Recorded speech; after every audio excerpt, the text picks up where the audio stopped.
KTR quash పిటిషన్పై హైకోర్టులో విచారణ జరిగింది. కౌంటర్ దాఖలు చేయడానికి ఏసీబీ అధికారులు సమయం కోరడంతో తదుపరి విచారణ ఈ నెల 31కి వాయిదా పడింది. దీనికి సంబంధించిన పూర్తి సమాచారం మా ప్రతినిధి భాస్కర్ అందిస్తారు. భాస్కర్, కేటీఆర్ కు సంబంధించినటువంటి క్వాష్ పిటిషన్ పై హైకోర్టులో విచారణ సందర్భంగా ఏసీబీ అధికారులను కౌంటర్ దాఖలు చేయాలని హైకోర్టు ఆదేశించింది. అయితే వారికి 31 వరకు సమయం కావాలని ఏసీబీ అధికారులు కోరటంతో కేటీఆర్ మధ్యంతర బెయిల్ ను ఈ నెల 31 వరకు పొడిగిస్తూ ఇప్పటికే ఈ నెల 30 వరకు అరెస్ట్ చేయొద్దని గతంలో ఇచ్చినటువంటి హైకోర్టు ఆదేశాలను ఒక్కరోజు మధ్యంతర బెయిల్ ను పొడిగిస్తూ జారీ చేసింది. దీంతో 31 నాడు వాళ్ళు కౌంటర్ దాఖలు చేసిన తర్వాత దానికి సంబంధించినటువంటి బెయిల్ కు సంబంధించినటువంటి గడువు కూడా ముగిసే అవకాశం ఉంది. సునీత.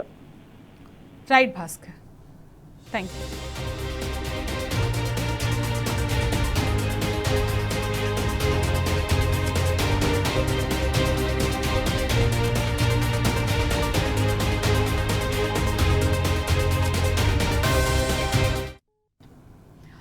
కేటీఆర్ క్వాష్ పిటిషన్పై హైకోర్టులో విచారణ జరిగింది. కౌంటర్ దాఖలు చేయడానికి ఏసీబీ అధికారులు సమయం కోరడంతో తదుపరి విచారణ ఈ నెల 31కి వాయిదా పడింది.